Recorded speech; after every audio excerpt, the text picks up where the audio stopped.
In this video, we will analyze why air defenses in Russia keep shooting down their own aircraft. Here, what first looked like isolated incidents has turned into a pattern, stretching from combat helicopters to civilian aircraft and even into Russia's higher-value military aviation. As more Russian aircraft are lost to friendly fire, Russian air defenses are increasingly turning the very airspace they are meant to defend into a kill zone for their own aircraft. That pattern first became visible in early March over Rostov region, where Russian forces were trying to repel an incoming Ukrainian drone strike and instead destroyed one of their own helicopters, with Russian sources later confirming that the aircraft was a Mi-8 engaged against the drones before Russian air defense brought it down. The same case soon appeared much closer to the Russian capital, when air defense units in the Kolomna area of Moscow region reportedly mistook a civilian prop plane for a Ukrainian drone and shot it down, pushing the same danger into civilian airspace as well. By May, Russian sources were again confirming another Mi-8 loss caused by friendly fire, this time killing the crew, making the cases harder to dismiss because the same aircraft type was again brought down while Russian defenses were reacting under pressure. Together, these incidents showed that Russian air defenses are repeatedly destroying aircraft on their own side of the war.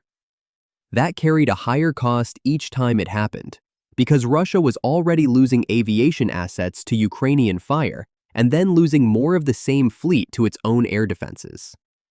An aircraft shot down by Ukraine or by friendly fire still removed the same capability from service and had to be replaced from the same shrinking pool of crews, spare parts, and maintenance capacity. Sanctions had cut access to foreign components and support, while domestic production was still falling short, leaving Russia with fewer ways to replace losses and fewer resources to keep the existing fleet flying. That meant each friendly fire loss was doing the same damage as a Ukrainian kill, while also wasting an air defense missile in the process. Civilian aviation was starting to feel the consequences as well, because once Russia began losing aircraft to Ukrainian fire and to its own air defenses at the same time, the demand for spare parts, repairs, and maintenance crews kept rising, leaving less support for planes and helicopters still flying domestic routes. In mid-June, that strain showed up on a domestic passenger route, when a Smartavia Boeing 737-800 flying from Sochi to Arkhangelsk declared an in-flight emergency over the Black Sea, with 189 people on board, and had to return for an emergency landing. Then, on 26 June, a civilian Mi-8 made a hard landing in Krasnoyarsk Krai, with authorities giving no clear cause, extending the same pattern of aviation strain beyond the military sphere. Now, even Russia's heavy military aviation was being drawn into the same chain of losses, as the aircraft falling from the sky were no longer just civilian planes or transport helicopters.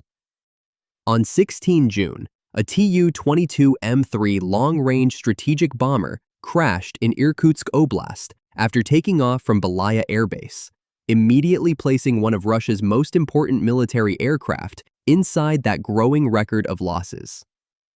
The loss carried much wider significance because the Tu-22M3 is part of Russia's long-range attack capability, sits inside its conventional and nuclear strike forces, and belongs to an aging Soviet-era bomber fleet that Russia cannot easily rebuild.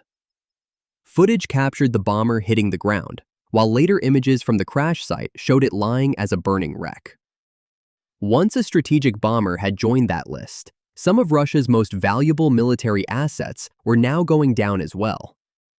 Overall, Russia is moving toward an aviation problem that will become harder to contain, because every further loss now cuts into the same fleet already being worn down by war, friendly fire, and mounting failures.